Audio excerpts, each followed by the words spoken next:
Exam wings की इस video में आपका स्वागत है। SSC 2021 notification for phase 9 examination आ चुके हैं। ये पर्टिकुलरली वो एग्जामिनेशन होते हैं जहां पे आपके लिए कुछ डिपार्टमेंट्स में जो वैकेंसीज बची रह जाती हैं उनके ऊपर बेस्ड एग्जामिनेशन कंडक्ट करा के उनको फास्ट फॉरवर्ड मेथड से फिल किया जाता है। इस बार मैं इसको गोल्डन अपॉर्चुनिटी इसलिए कह रहा हूं कि नंबर ऑफ वैकेंसीज बहुत ज़्यादा है। 3000 से ऊपर वैकेंसीज आई हुई हैं और इस एग्जामिनेशन का जो पैटर्न होता है वो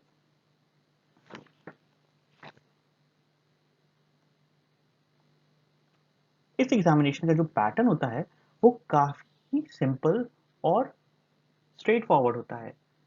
इसमें भी 4 आपके एग्जाम के पॉइंट्स होंगे जहां पे अलग अलग पोस्ट के लिए अलग अलग जो एलिजिबिलिटी होगी उसके अलग अलग एग्जाम्स कंडक्ट होंगे।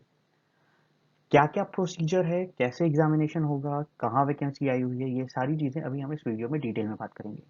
आगे बढ़ने से पहले वीडियो को लाइक सब करिए, चैनल को सब्सक्राइब करिए और हमारे जो बाकी चैनल्स हैं अलग अलग जगह पे जैसे फेसबुक, इंस्टाग्राम और टेलीग्राम सबको फॉलो करिए सो दैट आपको सारी लेटेस्ट अपडेट मिलती रहे। सबसे पहले बात करते हैं इंपॉर्टेंट डेट्स की। इस एग्जामिनेशन का जो एप्लीकेशन शुरू होगा फिल करने के लिए फॉर्म को वो होगा आपका 24 तारीख से।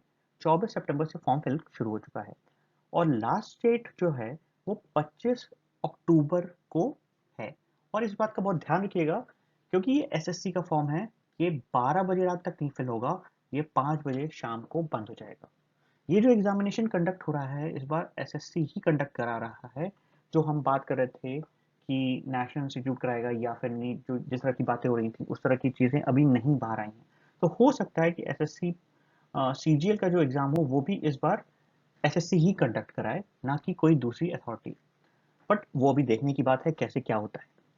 जो फीस भरने की लास्ट डेट है that is 28 October. Online payment आप 1 नवंबर तक कर सकते हैं।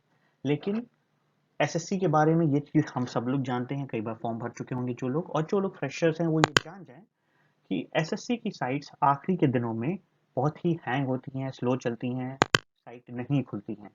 तो ऐसी इश्यूज को फंसने से अच्छा है कि हम ये डेट आने से पहले ही फॉर्म फिल कर दें। 20 तारीख तक मैक्सिमम फिल कर दें, 15 तक कर दीजिए तो और अच्छा है। जब पता है कि भरना है तो भर के खत्म किया जाए ना। उसके बाद जो एग्जामिनेशन होगा वो आपका एग्जामिनेशन जनवरी फरवरी के पास होगा। तो आप मान के चलो कि आपके पास 3+ मंथ्स हैं प्रिपरेशन करने के लिए इस एग्जामिनेशन के लिए फुल फ्लेज, जो कि अपने आप में काफ़ी टाइम होता है। एडमिट कार्ड एग्जामिनेशन से 15 दिन पहले पता चलेगा। ये एसएससी का यही रूल है, वो हमेशा ऐसे ही करते हैं हर एग्जामिनेशन में। इस एग्जामिनेशन में भी वो ऐसे ही करेंगे। जो इस एग्जामिनेशन की फीस है वो है 100 rupees for general and OBC और SC ST या वुमेन के लिए ये फीस 0 रुपीज़ है। ठीक है। अब एक चीज़ मैं बता दूं कि इस फॉर्म को जो फिल करना है उसमें एक चीज़ का ध्यान रखना है, वो है ये जो फॉर्म है इसमें आपको हर पोस्ट के हिसाब से फिल करना होगा। अभी कितनी पोस्ट आ रही है वो सारी चीज़ें मैं बता दूंगा, उसके हिसाब से कैसे फिल करना है वो भी चीज़ समझाते हैं। उससे पहले एलिजिबिलिटी देख लेते हैं कि एलिजिबिलिटी क्या है मिनिमम इस फॉर्म को भरने के लिए। मैट्रिसेस मतलब अगर आप 10th के लेवल का जो लेवल है, 3 लेवल पे आप फॉर्म फिल कर सकते हो। मैट्रिक्स लेवल पे, इंटरमीडिएट या ग्रेजुएशन लेवल पे।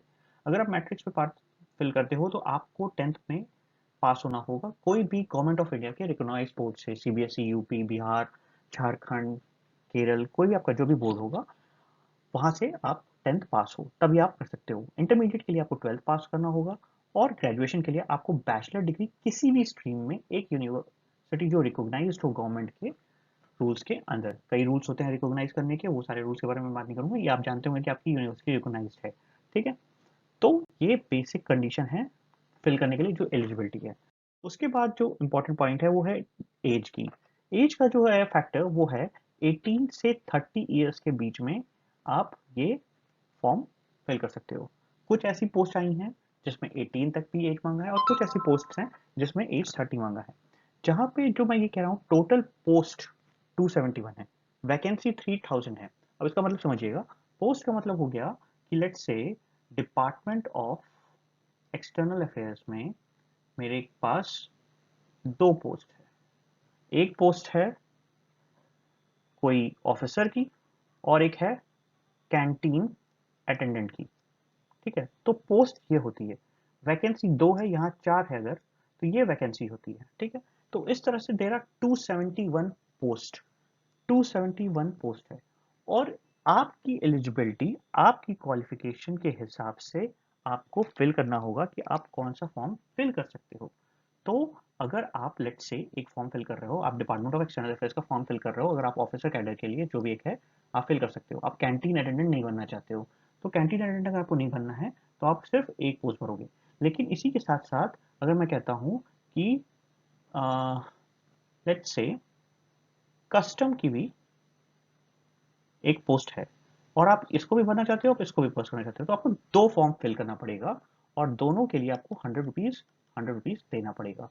तो जितने आप फॉर्म फिल करोगे, जितने पोस्ट के लिए फिल करोगे, उस हिसाब से आपको पेमेंट करनी होगी। और उसी हिसाब से अगर आप ग्रेजुएट लेवल का एग्जाम के लिए भर रहे हो, मैट्रिक्स लेवल के लिए, या फिर आप फिल कर रहे हो किसके लिए, इंटरमीडिएट के लिए, तो उस हिसाब से आपके एग्जामिनेशन भी अलग अलग कंडक्ट होंगे। ठीक है, कट ऑफ अलग अलग तैयार होगी इनकी। अब हम देखते हैं कि क्या भरना का तरीका होगा एग्जामिनेशन के ये एप्लीकेशन के लिए।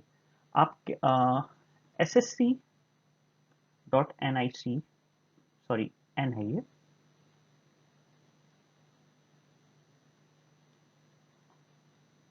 SSC.NIC.in पे जाके आप ये फॉर्म फिल करोगे। यहाँ से आपको ये सारे पैटर्न फॉलो करने हैं। पैटर्न क्या है मैं दिखाता हूँ आपको। आप यहाँ पे जाओगे, कैंडिडेट डैशबोर्ड लिखा होगा, वहाँ पे जाके आप फॉर्म फिल करोगे। उसके बाद आप देखोगे वहाँ पे ऊपर की तरफ लिखा होगा लेटेस्ट नोटिफिकेशन। लेटेस्ट नोटिफिकेशन में जाओगे, वहाँ क्लिक करोगे तो उसके बाद आपके पास ये दिखेगा phase 9 2021 selection post. Selection post के लिए जो लिंक आएगा उस पर आप क्लिक करोगे, पोस्ट डिटेल लिंक। और आपको जो भी पोस्ट के लिए फिल करना है, जैसे मैंने बताया ना कि आपको अलग अलग पोस्ट के लिए अलग अलग फिल करना होगा, आप वैसे वैसे अपनी एलिजिबिलिटी, कि आप 12th पास हो, 12th पास हो, आपने ग्रेजुएट कर रखा है, उस हिसाब से आप फॉर्म फिल करोगे। कुछ कुछ फॉर्म्स में कुछ कुछ पोस्ट पे अलग अलग एलिजिबिलिटी मांगा है। जैसे किसी में लीगल का अगर पोस्ट है तो आपको लीगल की नॉलेज होनी चाहिए, या आपका वहाँ पे एलिजिबिलिटी में आपको मांगा है कि आप लॉ की डिग्री लिए हो। ठीक है, कुछ में अकाउंट्स के पोस्ट है तो वहाँ पे अकाउंट्स की या बीकॉम का ऐसा कोई डिग्री होना चाहिए। तो अलग अलग है, आप अपनी एलिजिबिलिटी देख के आप फिल करोगे। आप अपनी एलिजिबिलिटी कहाँ चेक करोगे, इसी साइट पे जाके। 271 है, इसलिए इस वीडियो में ये सारी की एलिजिबिलिटी एक साथ नहीं बताई जा सकती थी। नेक्स्ट है सैलरी लेवल क्या होगा। देखिए मैंने जैसे कहा कि 271 अलग अलग पोस्ट है, तो अलग अलग लेवल की पोस्ट है। लेवल 1 से लेवल 7 पे। लेवल 1 का मतलब होता है बेसिक पे 18,000, मतलब स्टार्टिंग पे जो होती है, ये लेवल पे है 18,000 आपको मिलेगा ही मिलेगा। देखो पहले जो होता था वो ग्रेड पे होता था, 4200 grade pay, 4600 grade pay, 2800 grade pay. बहुत से टीचर्स, बहुत से स्टूडेंट्स आज भी इन्हीं पे बात करते हैं। लेकिन 7th पे कमीशन के बाद, इस चीज को जान जाओ क्योंकि आप लोग एक कॉम्पिटेटिव एग्जामिनेशन की तैयारी कर रहे हो, 7th पे कमीशन के बाद ग्रेड पे हटा के लेवल पे को इम्प्लीमेंट किया गया है। अभी भी ग्रेड पे के हिसाब से लोग कैलकुलेशन देखते हैं क्योंकि ये एक पुराना फिक्स पैटर्न है जिसको कई सालों से फॉलो किया जा रहा है और उसी की आदत है। बट अब लेवल की पे की बात होती है। तो जब आप लेवल 1 पे होते हो तो आप 18,000 बेसिक पे पाते हो। इसके ऊपर आपको DA HRA सारी चीजें मिलती हैं, तो आप यहाँ पे 25 से 30,000 के बीच में पा जाओगे। ठीक है, अप्रोक्सीमेटली स्टार्टिंग में आपको 22,000 के आसपास ही आएगा, 30,000 नहीं पहुंचता है। लेवल 7 के आसपास जब आप होते हो तो वो बेसिकली 4600 या 4200 ग्रेड पे होता है, जो उस समय सैलरी होती थी इस ग्रेड पे। तो आपको 50,000 55,000 के आसपास सैलरी देखने को मिलेगी। ठीक है, और इसके साथ लेवल 2 लेवल 3 लेवल 4 अलग अलग है। इसके साथ ही आपको HARA DRA department to department depend करता है। कुछ डिपार्टमेंट्स में आपको हाउसिंग फैसिलिटीज मिलती हैं, कुछ पे आपको HRA मिलती है, तो वो डिपेंड करता है कि आप किस डिपार्टमेंट में पर्टिकुलरली गए हो। अब हम देखते हैं कि एग्जामिनेशन का पैटर्न क्या होने वाला है। एग्जामिनेशन के पैटर्न में आपके 4 सेक्शन होंगे। जनरल इंटेलिजेंस रीजनिंग के आपके 25 क्वेश्चन होंगे 50 मार्क्स के। जनरल अवेयरनेस के, मतलब ये रीजनिंग का पार्ट हो गया, अवेयरनेस के 25 question 50 marks. Aptitude 25 50 marks. English language 25 50। अब ये देखिए, ये एसएससी का बेसिक पैटर्न है जिसको आप लोग प्री देते आ रहे होंगे, जो पहले से दिए होंगे उनको ये आइडिया होगा कि इसी तरह के पैटर्न पे एसएससी का एग्जामिनेशन होता आया है और ये इस बार भी उसी पे होगा। दो इसका लेवल थोड़ा सा आसान होता है एज कम्पेयर टू CGL। और मैंने पहले भी वीडियोस बना रखी है कि इस सेक्शन को मैं पूरा कवर कर रहा हूँ, सारी चीज़ें इस सेक्शन की अपनी वीडियोस में कंप्लीट करा रहा हूँ। तो अगर आपने इस चैनल को फॉलो नहीं कर रखा है तो फॉलो करिए, सब्सक्राइब करिए। हमने पूरी की पूरी वो कैब, पूरी की पूरी ईडियम फ्रेज, ये सारी चीज़ें पहले ही कवर कर रखी है। डेली हम क्वेश्चन करवा रहे हैं अलग अलग एरर पे और क्लोज टेस्ट पे जो नए पैटर्न आ रहे हैं, क्योंकि अब एसएससी के पैटर्न्स में हम लोग क्लोज टेस्ट और बहुत ज़्यादा रीडिंग कॉम्प्रिहेंशन के क्वेश्चन अच्छे देखने को मिल रहे हैं। तो ये सेक्शन हम आपका पूरा कराएंगे, जिसमें आपको हम कहते हैं कि अगर आप फॉलो करोगे तो 45 प्लस हम आपको दिलाएंगे। ठीक, बाकी सेक्शंस में भी हम जल्दी ही जनरल अवेयरनेस और रीजनिंग भी शुरू करने जा रहे हैं, डिपेंडिंग ऑन कि आप इंटरेस्टेड हो पढ़ने के लिए उस चीज़ को। अब हम बात करेंगे सिलेबस की। सिलेबस जैसा हमने कहा कि GK, general awareness, English, maths और रीजनिंग मेन पार्ट है इसमें। और यहाँ पे आपको पूरा का पूरा सेम पैटर्न जो एसएससी का होता है, चाहे वो सीजीएल हो या सीएचएसएल हो या फिर एमटीएस हो। एमटीएस में लेवल थोड़ा नीचे गिर जाता है, बट होता वही है। जनरल अवेयर्स में आपको करंट अफेयर्स पढ़ना है, आपको पॉलिटिकल न्यूज़ जितनी होगी उतनी पढ़नी है पॉलिटी की, आपको इको पढ़ना है इकोनॉमिक्स, आपको हिस्ट्री पढ़नी होगी, आपको जियोग्राफी थोड़ी सी पढ़नी होगी, बहुत ज़्यादा जियोग्राफी में जाना होगा, और सिविल या आप क्या देख सकते हो कि पॉलिटी या सिविल जो मैंने यहाँ चीज़ बताई वो चीज़ करनी होगी। ये आपको करंट अफेयर्स में। इसके साथ साथ स्टैटिक जीके भी आपको करनी होगी। स्टैटिक जीके में आपको डैम्स, ब्रिज, पहाड़ कौन से कहाँ पे हैं, ये सारी चीज़ें पूछी जाती हैं। इंग्लिश में आपके जो पेपर में आएगा दैट विल बी, क्या क्या सेक्शन में होगा, आपको पूछेगा क्लोज टेस्ट जो आजकल नया शुरू हुआ है, ठीक है। उसके साथ साथ आपको रीडिंग कॉम्प्रिहेंशन या अनसीन पैसेज भी कहते थे इसको, वो आएगा।